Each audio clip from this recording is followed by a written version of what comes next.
Ei, doutor, boa E noite. aí, tudo bem? Tudo jóia? Satisfação falar com você. Tudo ótimo. Pessoal, a gente vai conversar com o doutor Roberto Caproni. É uma referência no Brasil inteiro sobre gestão de clínicas e consultórios. Tá bem? Ele é graduado em administração, graduado em odontologia, pós-graduado em marketing, pós-graduado em psicologia. E ele também escreveu um livro que é referência na área, Marketing for Health Professions. Inclusive, esse livro é utilizado em Harvard. Doutor, pode ficar à vontade, se apresenta para todo mundo que está assistindo a gente.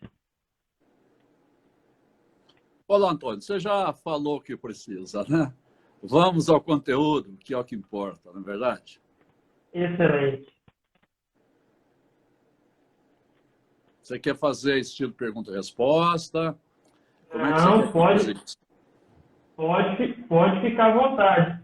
A gente quer saber um pouco mais, doutor. Você que tem muito conhecimento nessa área de clínicas, né? Sobre as oportunidades que vão surgir após essa crise, após essa pandemia. Qual que é a percepção que o doutor tem de tudo isso que vem acontecendo aí com a gente? Ok, entendi. É o seguinte, essa crise que nós estamos vivendo não é a primeira e nem a última crise que nós vivemos.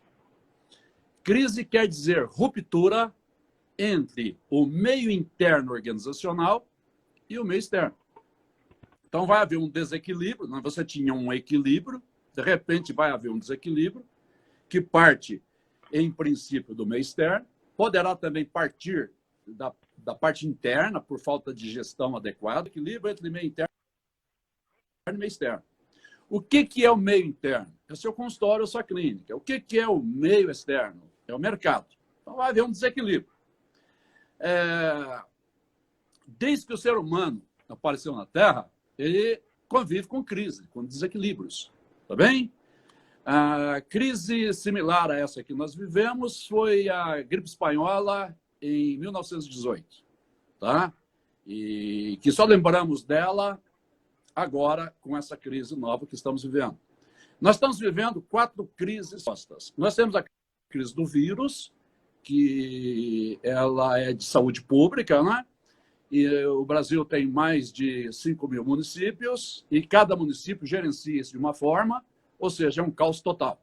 Então, você tem município que já, vamos dizer, saiu do isolamento, tem aquele que não saiu, ou seja, dá de tudo, porque o Brasil é um país continental.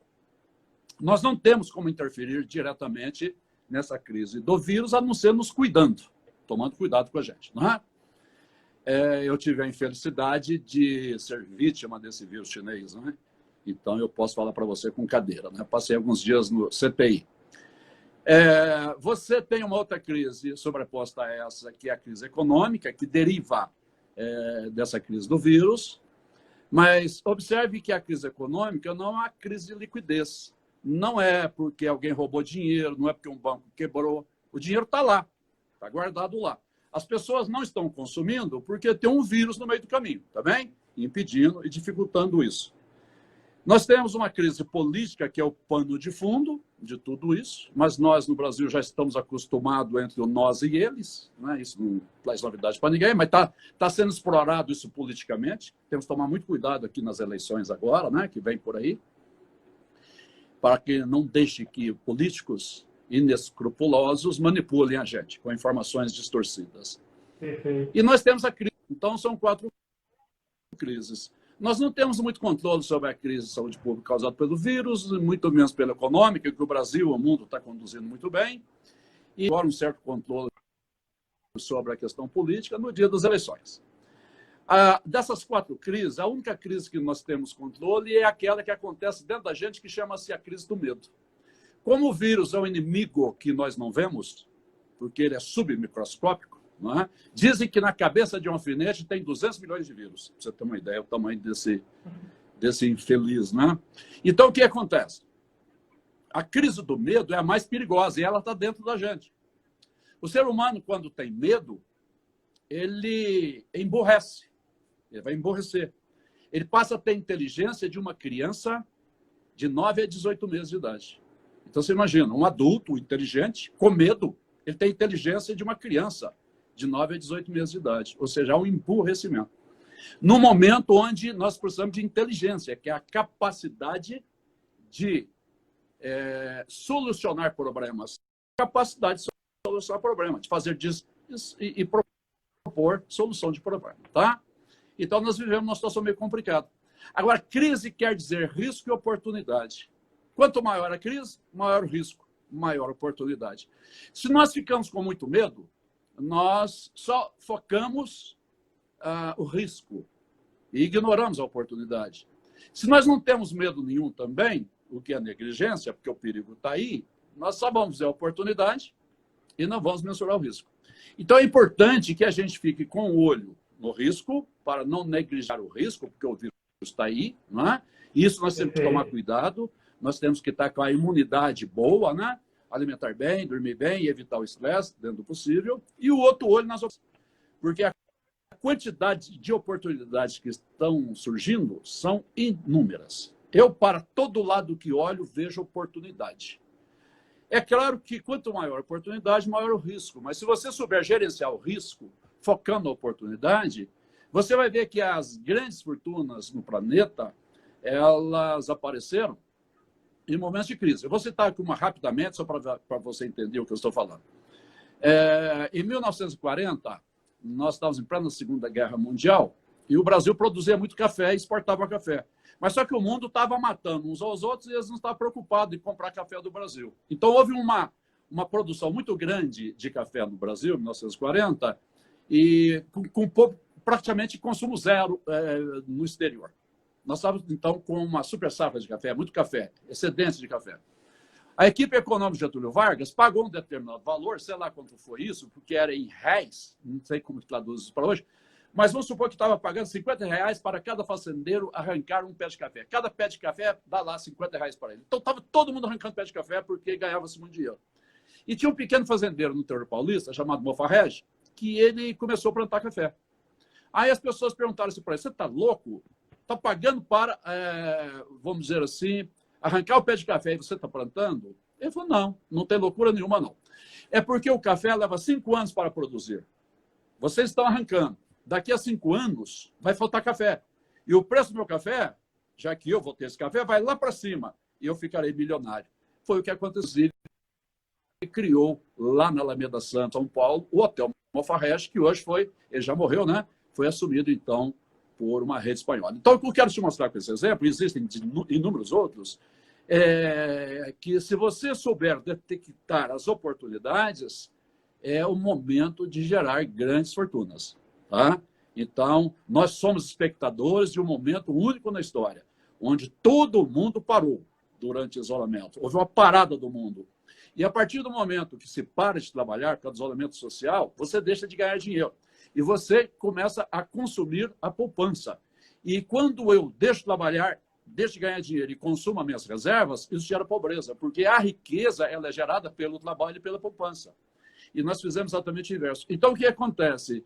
Nós gastamos as nossas reservas, deixamos de trabalhar. Isso gera pobreza. E quando gera pobreza, não quer dizer que vai quebrar todo mundo, não. Quer dizer que nós temos, na pirâmide social, a população como um todo está descendo um degrau na pirâmide social. E quando ele desce um degrau na pirâmide social, ele vem com gosto apurado. Então, ele chega no consultório muito mais exigente. E você tem que saber fazer frente a essa exigência para você conquistar esse novo cliente, que ele é muito mais criterioso em relação aos seus gastos. Em linhas gerais, é isso, tá? Crise é travessia, é como se fosse uma ponte pêncil, aquela do filme Indiana Jones. Nós estamos todos nessa ponte e o grande segredo é não caia da ponte, senão você, vamos dizer assim, o filme da sua vida vai ser interrompido. E nós já percorremos 75% a 80% dessa ponte, só falta 20%. Então, um pouco de paciência, se preparar para essa retomada que virá com muita força. Está havendo um caso bastante interessante que quando nós tínhamos assim, um consumo de praticamente tudo, vamos dizer, dentistas e médicos, eles vinham trabalhando normalmente, teve uma queda da procura pelos serviços durante ali, o início da pandemia. Nós passamos a ter uma chamada demanda inexistente, não havia procura praticamente, a não ser em caso de urgência, e aquilo foi represado, gerando o que nós chamamos de demanda reprimida. E agora, para compensar, o que é que acontece? A procura foi lá para cima, mas na metade do tempo que durou o isolamento social na sua região, ela volta a se regularizar. Então, é muito perigoso você fazer investimento tomando como referência o topo, porque a sociedade ela não evolui em linha reta, ela evolui em zigue-zague, entendeu? Então, se você está lá em cima agora com demanda reprimida, é o momento de você saber escolher os melhores pacientes para o seu consultório clínica, porque vai haver uma queda mais ou menos da metade do tempo que ficou a sociedade em isolamento social. Vamos dizer, então, que a sociedade ficou em isolamento social durante 6 meses e que durante 6 meses houve essa queda. Vai voltar bastante acima do normal em torno de 3 meses, vamos assim dizer. E o que acontece? Ela vai estar lá em cima. Então, muitas vezes, o profissional de saúde ele é iludido por esse zigue-zague e ele faz muito investimento estando lá em cima. E depois ele não tem demanda suficiente para pagar esse investimento e ele toma prejuízo lá na ponta. Então, é só questão de entender alguns princípios fundamentais de gestão e mercado para que a gente possa entender o que está acontecendo e fazer uma previsão. Por quê? Porque nós já vivemos muitas crises e nós aprendemos com as crises do passado. Basta analisar as crises do passado que a gente tira conclusões em relação à crise que nós estamos vivendo e à mudança de comportamento desse cliente que nós temos pela frente, que o médico chama de paciente, clinicamente chama de paciente, mas na área da gestão, da administração, nós falamos cliente. É uma questão apenas de nomenclatura e de terminologia. Doutor, você gostaria de verticalizar algum aspecto desse tema? Não, perfeito a colocação que você fez. Como doutor em psicologia também, houve uma pessoa aqui que perguntou como que a gente faz a gestão, como que a gente consegue fazer o equilíbrio em época de pandemia, desse medo, qual que é a melhor maneira que a gente equilibra essas emoções e ainda continua sendo um bom gestor? Vamos dizer assim que quando nós entramos na faculdade, nós aprendemos a trabalhar com o corpo humano. O corpo humano é um robô a serviço da mente. É a mente que manda. Quem está aqui agora, nos vendo, está aqui agora porque, num determinado momento, teve o pensamento que aconteceu na mente dele, o pensamento é a expressão da mente, de estar aqui. Então, a mente tomou providência para que o seu corpo trouxesse essa mente até aqui. Tem um cientista do passado, que eu esqueci o nome dele agora, que perguntaram para ele, para que serve o corpo? E ele respondeu, serve para levar o cérebro para... Então, quem manda no corpo é a mente. A mente é muito mais importante que o corpo. O corpo é um mero robô. É uma máquina, considerada uma das máquinas mais perfeitas existentes, né? Conhecidas, devido à sua funcionalidade, fisiologia e tudo, né? É de alta complexidade o corpo. Mas é um robô a serviço da mente. Ele existe para servir a mente. Então, a mente, conhecer a mente, é tão importante quanto conhecer o corpo. E a mente, ela trabalha. Você imagina que o cérebro fosse o hardware, o HD, e a mente fosse o software que gira nesse HD. Você não vai conseguir que um software muito pesado rode num HD medíocre. Conclusão, o cérebro, ele limita, vamos dizer assim, a instalação e o funcionamento desse software. Você precisa ter um bom cérebro, organicamente falando, que você vai conseguir através de estudos, através de alimentar esse cérebro com coisas positivas, alimentando bem, porque o cérebro consome muita energia, né? O cérebro consome a maior parte da energia do corpo, com trilhões e trilhões de células nervosas. É a CPU mais poderosa que nós temos, conhecida, tá? Do que qualquer supercomputador aí. E o que acontece? A mente é o software que está girando ali. E essa mente, ela capta informação do meio externo através dos 5 sentidos que nós temos. Então, ela está fechada lá dentro do crânio, vamos dizer, de forma simplificada. E ela capta a informação do meio, tá? Através dos 5 sentidos. Então, a mente, ela tem uma dinâmica. Essa dinâmica é a angústia, tá? Que chama-se dor da morte, é o medo, são as emoções básicas, né? A angústia, o medo, a raiva, a farsa, que é uma pequena mentira que se conta socialmente, né?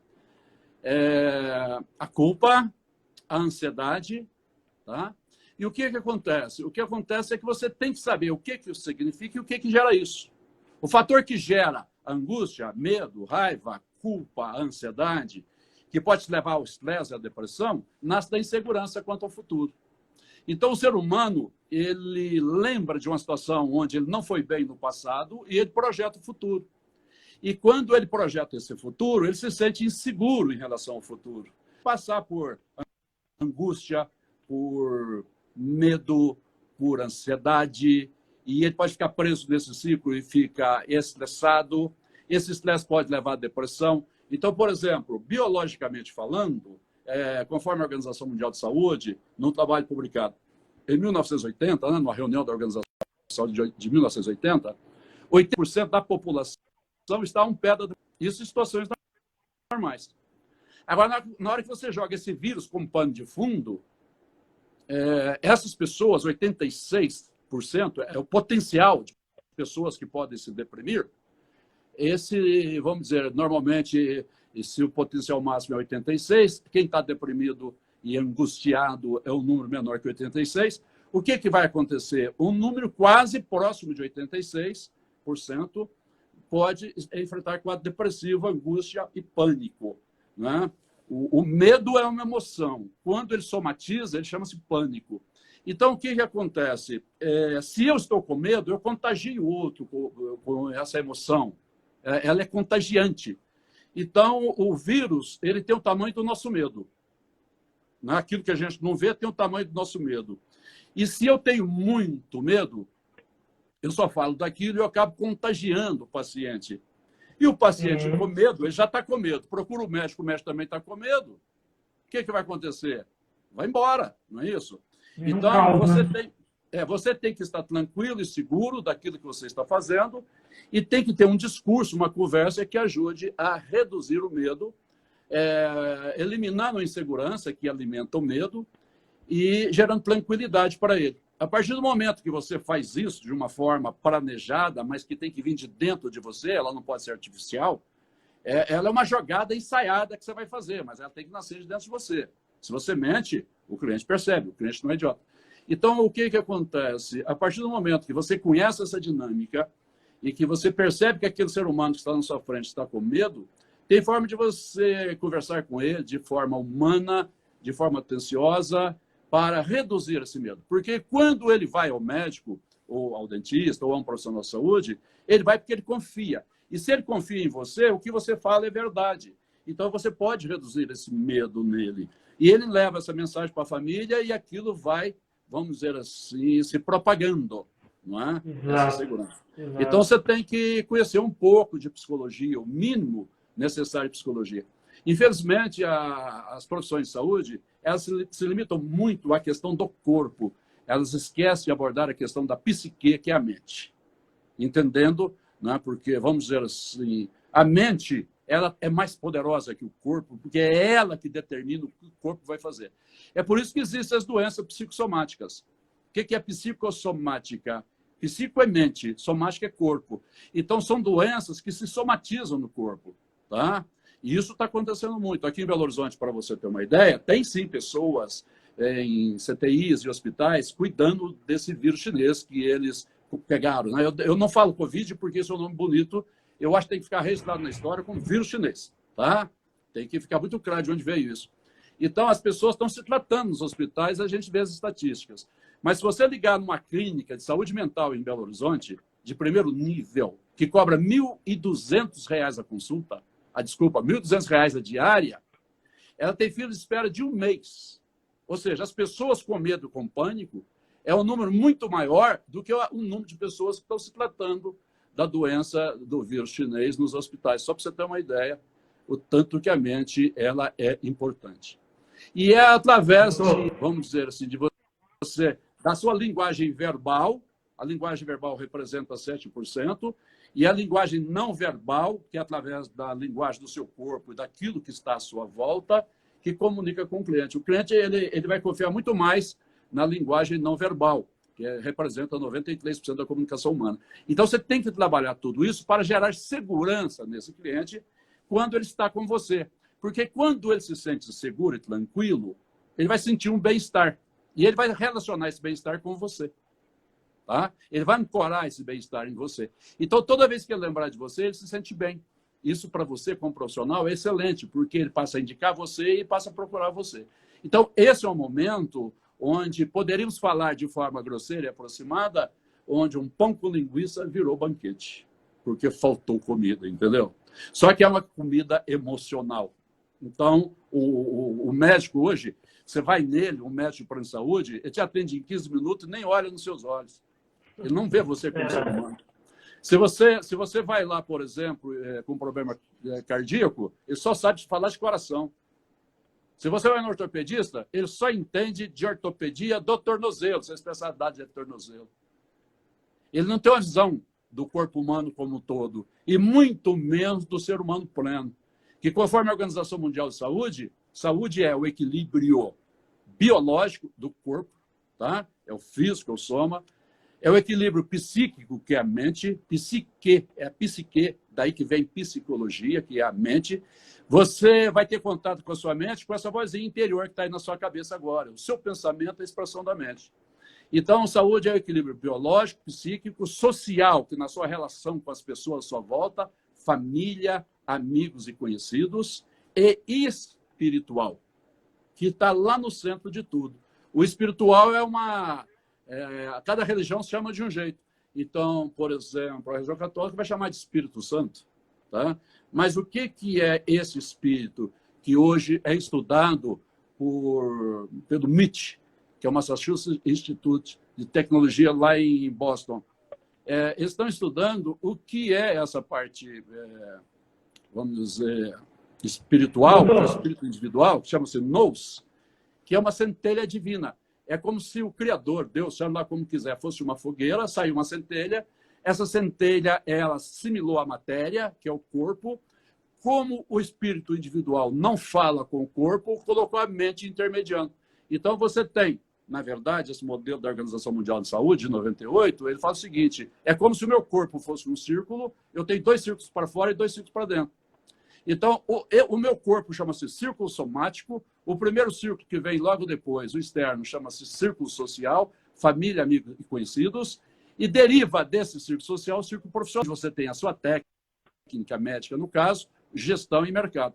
E você tem 2 círculos para dentro. Você tem o círculo da psique, que é o círculo da mente, que expressa através do seu pensamento, e lá no centro você tem o círculo do nous. Nous com letra minúscula, que é derivado do nous com letra maiúscula, e esse nous com letra maiúscula é o Criador. Para você ter uma ideia, esse pensamento existe desde a época, mais ou menos, há 3.500 atrás, com os sábios lá do templo de Luxor, que depois orientou Sócrates, e Sócrates foi o criador da filosofia no Ocidente, e isso vem acompanhando a humanidade de alguma forma, através da teologia, e hoje existem livros científicos escritos, por exemplo, pela Dona Zohar, que é professora no MIT, onde ela fala sobre a inteligência que realmente importa, que é a inteligência espiritual. Então, está tudo integrado. Agora, quando o indivíduo vai ao médico, vai ao dentista, é a mente que levou ele até lá, levou o corpo. Mas ele é corpo, mente e espírito. Tudo junto, tudo integrado. Perfeito. Tá? Doutor, essa é a teoria mais aceita hoje, tá bem? E só para você ter uma ideia, a cardiologia já admitiu, os cardiologistas sabem disso, que a religião, a busca da espiritualidade ajuda o indivíduo a melhorar dos problemas ligados à circulação, ligado ao coração, pressão alta, esse tipo de coisa. A cardiologia já sabe disso, é falado já nos congressos de cardiologia. A Universidade Federal Fluminense já tem uma disciplina que chama-se espiritualidade, que os médicos têm que estudar isso para ver essa integração do ser humano pleno. E o próprio Philip Kotler, de administração do mundo, num livro dele que ele chamou de Marketing 3.0, ele fala do marketing da espiritualidade.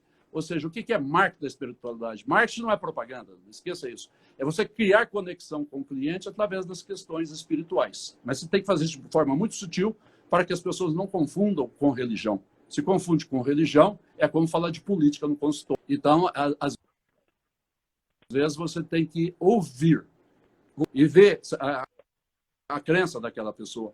Porque, às vezes, é a crença dela que sustenta. Tem uma frase que fala assim, quando você procurar a doença e não encontrar uma causa dessa doença do corpo, pesquise a alma. A doença está na alma. Tá? Então, isso hoje... médicos, hoje já é mais que comprovado, doutor.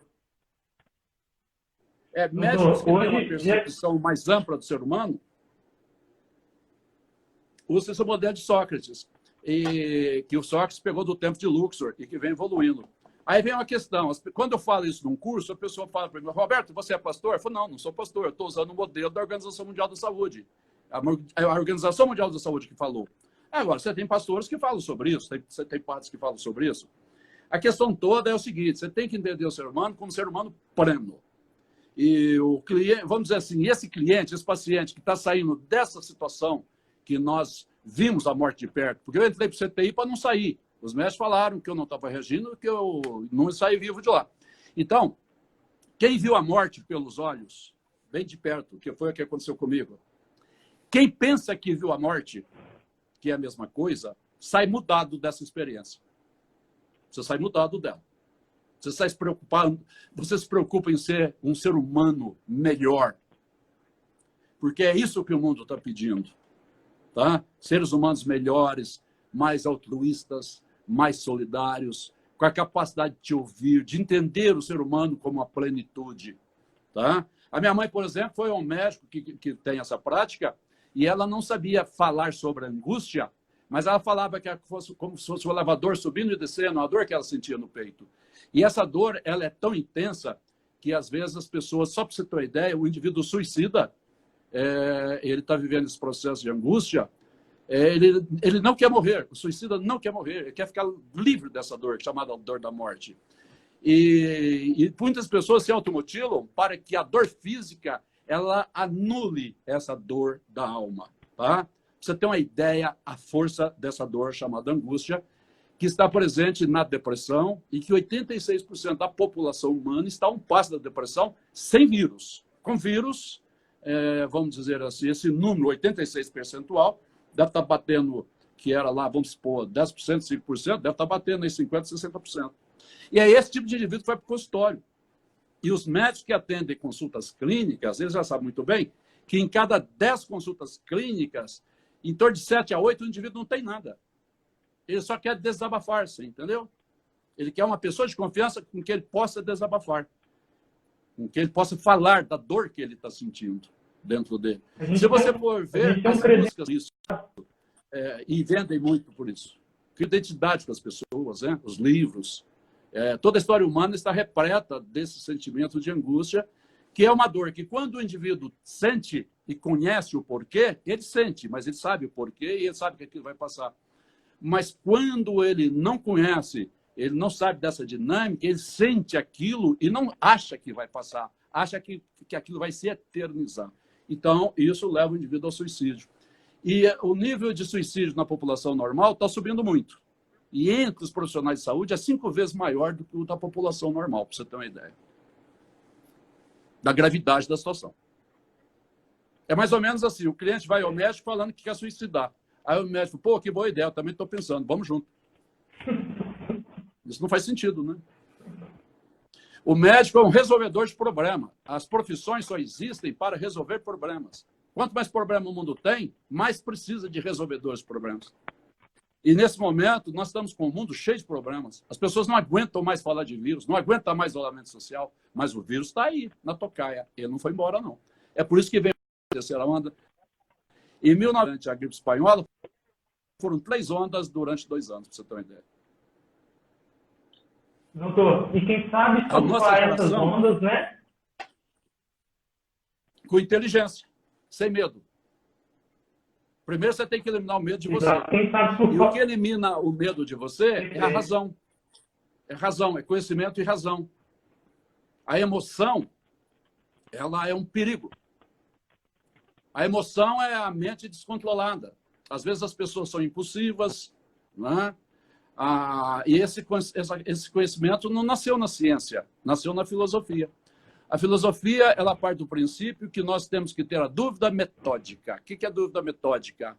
Nós temos que racionalizar o problema. Eu tenho um problema, sim, tenho, mas deixa eu duvidar da percepção que eu tenho da realidade. De repente, a percepção que eu tenho está distorcida. Por exemplo, se eu bebo muito, não bebo, mas se eu bebo muito numa festa, mas muito mesmo, distorce a minha percepção. A bebida distorce a percepção. Então, quando eu estou deprimido, e eu tomo um punhado de atitude inadequada, o que retroalimenta a insegurança, com mais estresse, aí aquilo vai ficar num ciclo vicioso. Tá? E aí, como A gente tem uma série de neurotransmissores, não né, são bem que é avalado, né? A questão toda está no neurotransmissores, tá? Você tem o cérebro, ele faz contato com o corpo através de dois mecanismos, através do sistema nervoso e através do sistema hormonal. O que acontece? Existem os axônios, os neurônios, os dendritos, e eles conectam uns com os outros através, chama-se sinapse. É como se fosse uma cápsulazinha que vai interligar, por exemplo, uma sinapse de um neurônio com outro. Só que dentro dessa sinapse não passa impulso elétrico. O nervo, vamos dizer, o impulso que vem do cérebro é elétrico. Na hora que ele chega ali naquela sinapse, ele transforma-se em químico. É como se ele, vamos dizer assim, ele estimula, aí neurotransmissores saem daqui para conectar de lá para a continuidade no impulso nervoso. Isso numa velocidade impressionante. O cérebro tem trilhões e trilhões e trilhões de sinapses lá dentro, para você ter uma ideia. E o indivíduo, que é 86%, ele consome muito rápido os neurotransmissores e não consegue repor em tempo adequado. E como ele não consegue repor, o impulso elétrico não vai passar de forma adequada. Aí o cérebro entra em pane. E isso que gera depressão. E quando você vai tomar um antidepressivo, os antidepressivos é o seguinte, o psiquiatra, né, que prescreve antidepressivo, ele tem uma opção, tem várias opções de antidepressivo. Então, em função da experiência dele, ele prescreve um para você, mas ele não tem certeza que aquela medicação vai... Às vezes, os efeitos colaterais são piores do que os benefícios que pode trazer. E, às vezes, dá errado. Então, ele tenta outro, tenta outro, tenta outro. Cada tentativa dessa leva em torno de 21 dias, porque leva 15 dias para repor os neurotransmissores. Agora, quando você está deprimido, só tem uma solução. Se for depressão baixa, de nível 1, você pode ir no psicólogo. Às vezes, uma boa conversa, um esclarecimento ajuda. Mas elas são 4 níveis. Se ela for de 2 para cima, é química. Tem que ir ao psiquiatra. Não tem jeito, senão a pessoa sofre muito. É uma dor maior. A dor que ele sente da angústia é muito maior do que pegar um ferro em brasa e encostar na sua pele, para você ter uma ideia. É uma dor tremenda. Que aquilo sufoca a pessoa. Tá? E o que acontece? Poderíamos até explicar, se tivesse tempo, de onde que vem isso. Tá? Por que essa angústia existe? Mas eu acho que não cabe aqui, porque o nosso tempo é limitado. Então, temos 2 formas de resolver o problema da depressão. Se ela já se instalou, tem que ir ao psiquiatra o mais rápido possível, porque aí você vai tomar os antidepressivos, tá? Tem aqueles mais antigos, mais clássicos, tem novos, aí o médico vai definir isso para você. E se nenhum antidepressivo der resultado, a solução é o eletrochoque. O eletrochoque é como reiniciar um computador. Computador, problema, eu reinicio. Então, reinicio o cérebro com eletrochoque. Mas fica tranquilo que hoje tem técnicas modernas para isso. Não é como no passado, que a gente vê daqueles filmes que nos assustam, não é? É uma forma terapêutica. Agora, a outra forma de você não ter depressão é você saber o mecanismo dela e você evitar, trabalhar de forma preventiva. Então, para você evitar a depressão, são coisas muito simples. Primeiro, durma bem, alimente bem, tá? Evite conflitos internos e externos, evite excesso de bebida alcoólica e excesso de açúcar. Se você faz isso, você evita a depressão. A gente tem uma grande quantidade, entendi, doutor, excelente explicação. Hoje a gente tem uma grande quantidade, doutor, de médicos integrativos, né, que são credenciados da nossa plataforma. E essa medicina integrativa, a medicina nova, ela aborda justamente isso.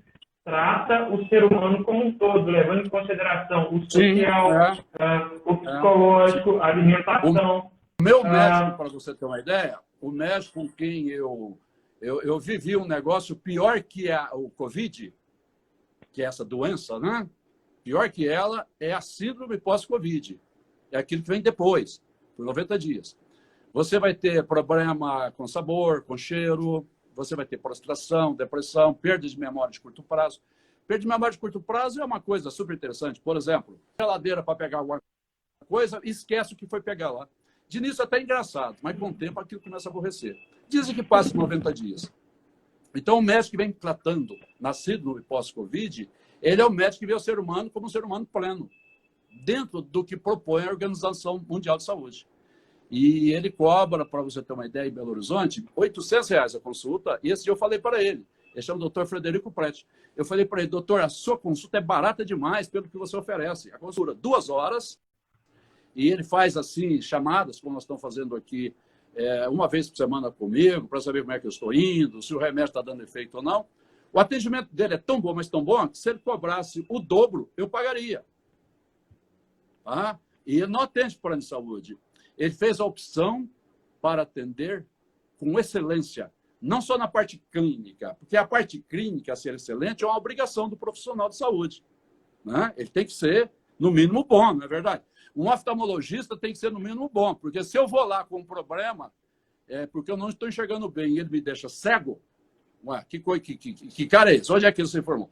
Então, ele tem que resolver aquela queixa principal que me levou ali. Mas só que ele tem que pesquisar o indivíduo num aspecto um pouco mais amplo, né? No seu aspecto mental, que vai estar influindo, e no seu aspecto, muitas vezes, espiritual e social. Tá? Então, o que acontece? Muitas vezes, a mulher é casada, bem casada, ela casou com o marido porque ela ama o marido, e o marido casou com ela porque ama a mulher, senão não casaria. Ninguém meteu uma garrucha na testa dos dois e falou, tem que casar. Foi uma decisão deles.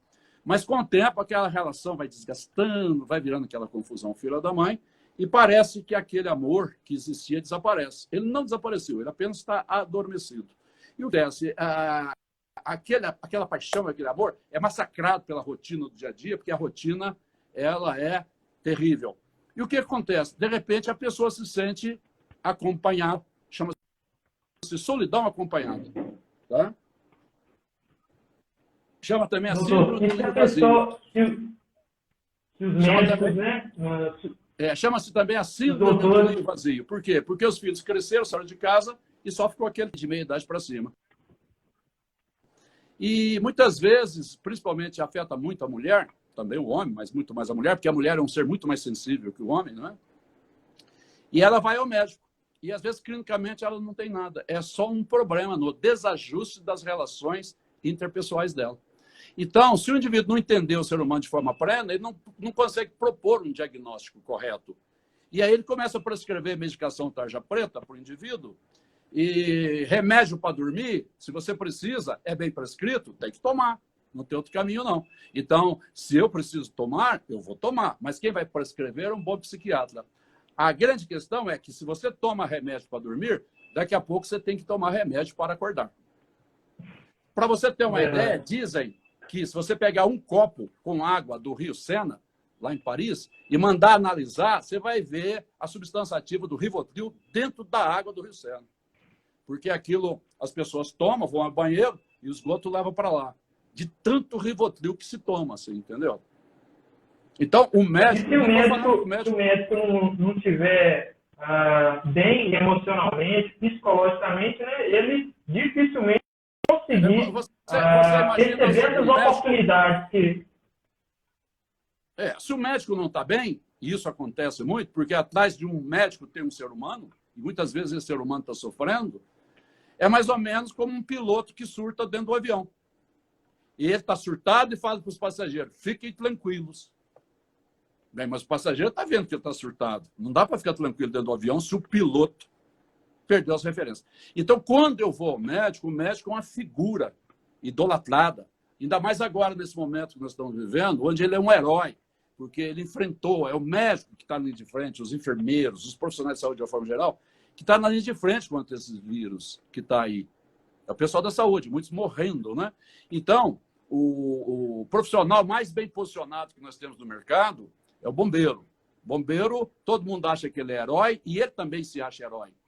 O que está acontecendo com os médicos? Está melhor, mesmo que você não foi combater o vírus, porque é toda a categoria que está lutando contra esse vírus. Então, de repente, esse médico está assumindo um papel de herói muito próximo, vamos dizer, do bombeiro. Por quê? Porque as pessoas precisam desses heróis, tá? Para poder viver essa vida terrível que se vive. Ela tem que ter esperança. Então, quando ela vai até o médico, ela não está buscando um remédio, ela está buscando esperança, ela está buscando solução para o problema dele. E se o médico simplesmente receita uma tarja preta e nem olha no olho do indivíduo, ele está mais atrapalhando do que ajudando. Tá?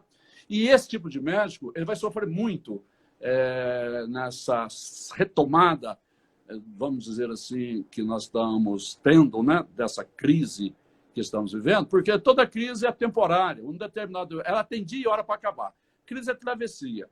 Se você tem tranquilidade e segurança, você vai sair muito melhor da crise do que você entrou.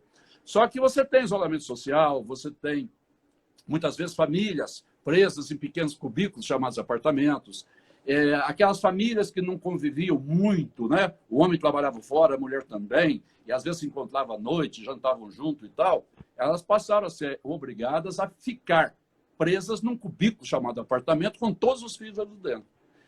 Muitas famílias sairão fortalecidas disso e outras rompidas. Então, por exemplo, em Wuhan, onde começou essa pandemia, lá na China, aumentou em 20% o número de divórcios. E olha só, os psicólogos ficaram lotados, os consultórios dos psicólogos. E quem é que vai acabar fazendo o papel de psicólogo no seu consultório, na sua clínica? O médico, o dentista, o fisioterapeuta.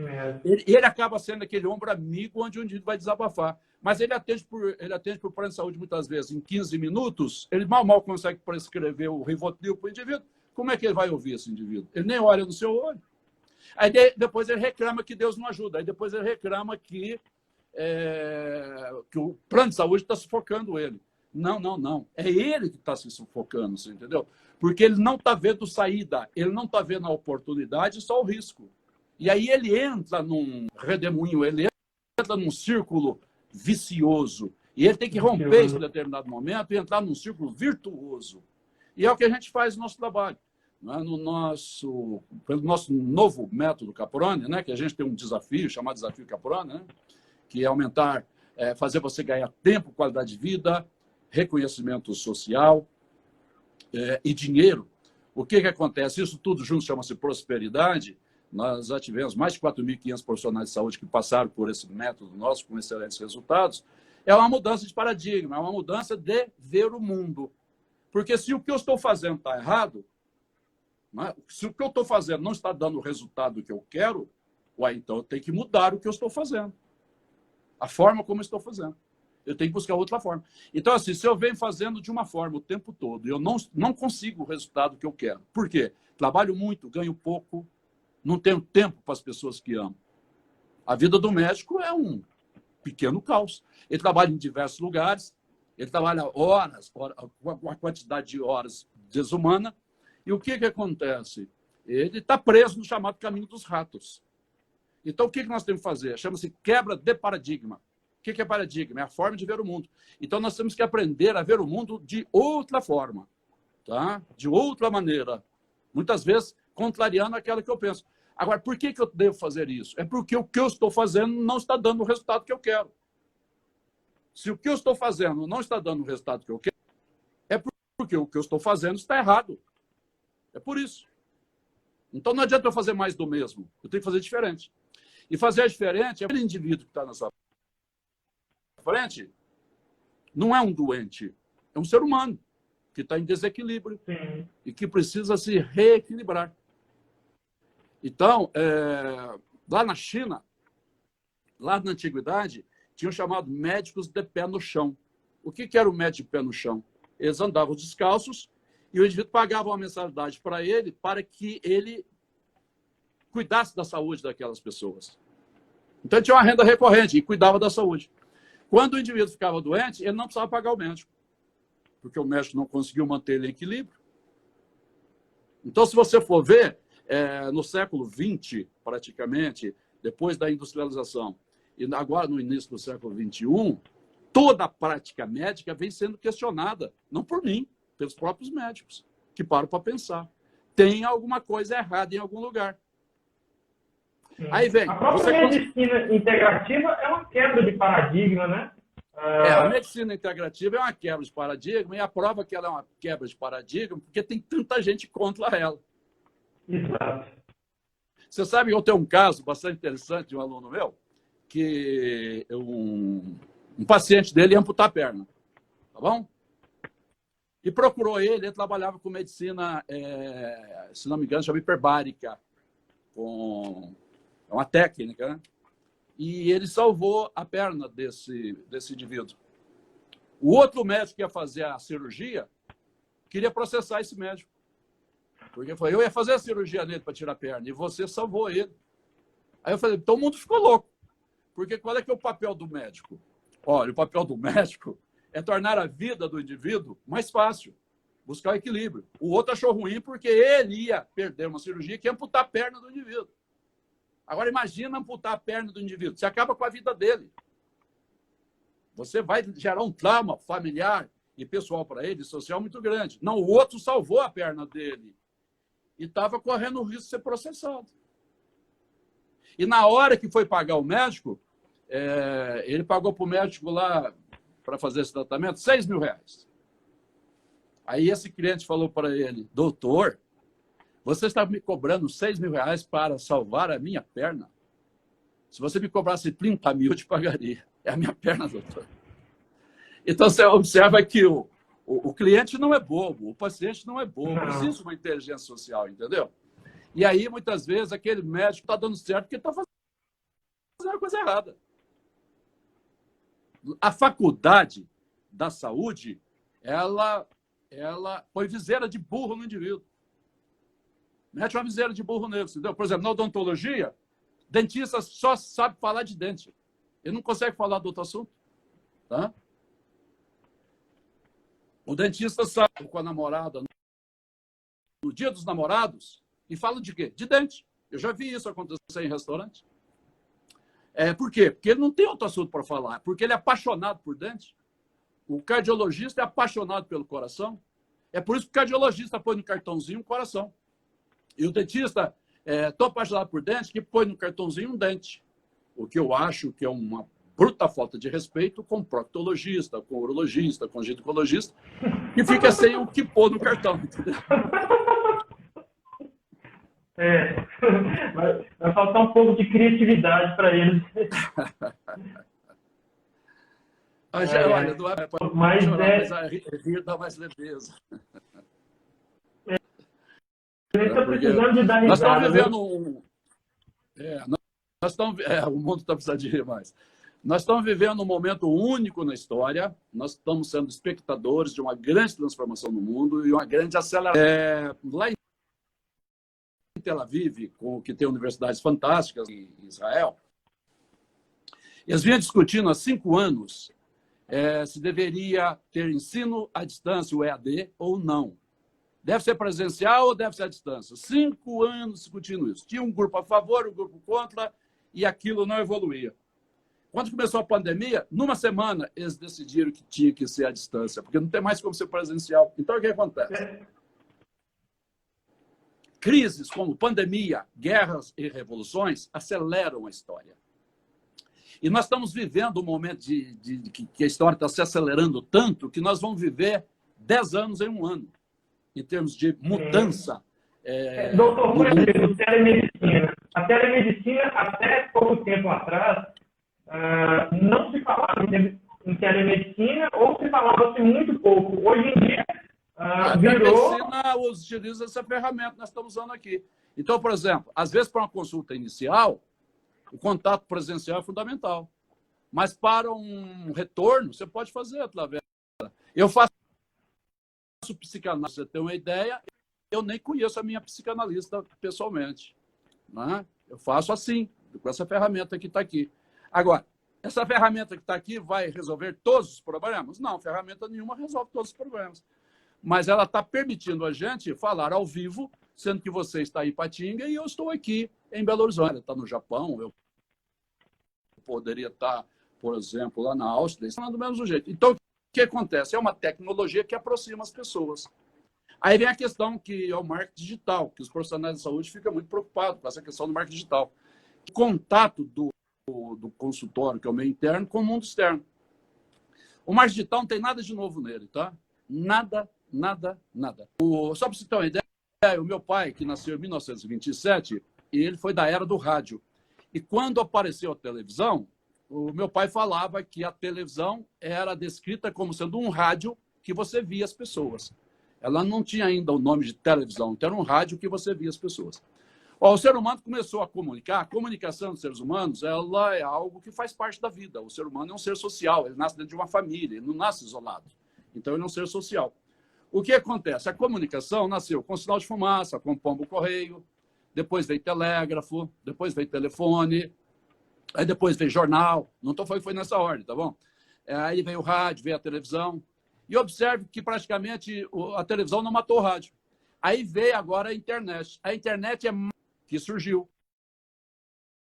E é uma mídia poderosa.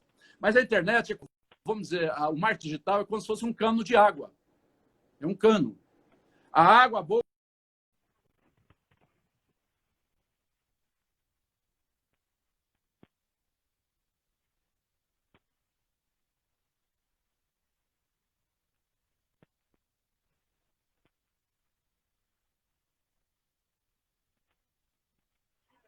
Agora, se ele estiver sujo, a água entra boa e sai suja do outro lado. Mas não tem como a água entrar limpa e sair mais limpa. Esse cano é o marketing digital. O marketing digital, ele faz contato entre duas pessoas, tecnologia fantástica, que é essa que nós estamos usando aqui. Só que a tecnologia, ela evoluiu muito rápido, e o ser humano não. O ser humano continua o mesmo ser humano de 10 mil anos atrás, porque o ser humano é um processo muito lento, e a tecnologia está num processo muito rápido. Então, os dois seres humanos que se comunicam, que querem se comunicar, ele não evolui, porque às vezes, milênios. E a tecnologia evoluiu muito. Então, o ser humano que está comunicando um com o outro, ele tem um pressuposto que chama-se credibilidade, que é respeito e confiança entre as duas partes. Eu não sei se você sabe, o maior negócio que já foi feito no mundo foi um negócio de 500 milhões de dólares em 15 segundos. Como é que foi feito o negócio de 500 milhões de dólares em 15 segundos? Foi o Warren Buffett, que é o maior investidor do mundo, que ligou para o indivíduo e falou, tem um negócio aqui para você que você está com 500 milhões de dólares. Você quer fazer? O cara falou, fechado. 15 segundos. Agora, por que consegue fazer um negócio de 500 milhões de dólares em 15 segundos? É porque o Warren Buffett e esse indivíduo se conhecem há muito tempo e eles já fizeram muito negócio e deram muito bem. Existe um histórico de respeito e confiança entre essas partes. E isso vai abreviar, sabe, o dia a dia das pessoas. Então, na relação da saúde, o que importa é a credibilidade que o médico ou o dentista inspira. Não é a técnica dele. Porque a partir do momento que eu te respeito como médico, a partir do momento que eu confio em você como médico, eu aceito o seu tratamento, você vai me oferecer o que você tem de melhor. E eu não preciso entender da sua técnica e não consigo entender da sua técnica. Então, a relação de saúde é de confiança. Aí vem, como estabelecer confiança numa relação onde o indivíduo nem olha no olho, nem pergunta, às vezes, o seu nome, já vai prescrevendo qualquer coisa para você numa consulta de 15 minutos. Me explica. Porque você sabe qual foi o tempo da consulta mais rápida que eu já vi nos relatos dos meus alunos? Eu já tive mais de 4.500 profissionais fazendo curso comigo, né? 4 minutos durou uma consulta. 4 minutos uma consulta. Nossa. Aí eu falo para você, o que se faz em minutos? Oi, tudo bem? Senta, prescreve, dá e vai embora. Tchau. Esse médico que me cobra consulta dele... Hein? Acho que não historicamente é mais rápido que eu já vi até hoje. É, mais rápido. Agora, esse médico que me atende, que é o Dr. Frederico Prete, de Belo Horizonte, que é um médico fenomenal, é o médico da minha família toda, eu indico muita gente para ele, estou falando dele aqui agora, ele cobra R$ 800 a consulta, eu acho barato pelo que ele oferece. Mas a consulta dele dura 2 horas.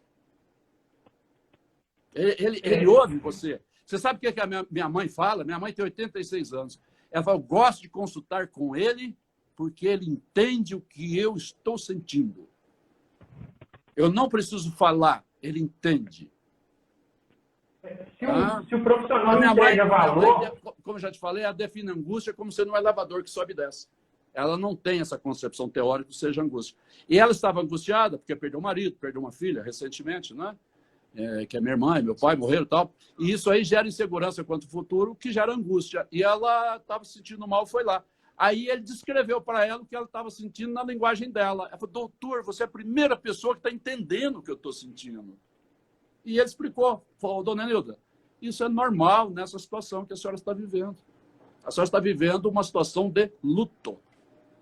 E prescreveu a medicação para ela por teleconsulta. E ela que estava chorando o tempo todo, vivia chorando, eu liguei para ela semana passada, ela falou, não, estou ótima. Estou ótima. Com a medicação que foi prescrita. Ou seja, é um outro modelo de médico. É o médico que todo mundo quer ter do seu lado. O médico tem muito poder na mão, se ele souber entender isso. Agora, a partir do momento que ele for um mecânico ruim de corpo, aí não ganha nada. Ele é mecânico ruim, você entendeu? O sujeito que, se você vai lá, ele só entende de olho. Ele só entende de olho, entendeu? Alguns estão entendendo só do olho direito, nem do olho esquerdo não entende mais. Então, criou uma super especialização que desumanizou. Transformou o ser humano em um conjunto de partes. E essas partes não se entendem. Então, se você está com um problema, seja o problema que for, experimente em 10 médicos especialistas na área. Você vai ter 10 diagnósticos diferentes. Eu te pergunto, que protocolo é esse que se segue? E você não sabe o que você faz. Você que estava perdido, fica mais perdido ainda. A minha mulher, esses dias, caiu e rompeu os ligamentos do tornozelo. Ela deve ter ido aí em vários, inúmeros, vamos dizer, ortopedistas. E cada um tinha um diagnóstico diferente para ela. Foi o mesmo caso. Eu te pergunto, se 10 diagnósticos existem, 9 certamente estão errados. Aí aquele cliente vai perguntar para si mesmo, espera lá, eu vou confiar em quem? Então, você observa que a questão é de confiança, não é de técnica. Porque se o indivíduo entendesse de ligamento em tornozelo,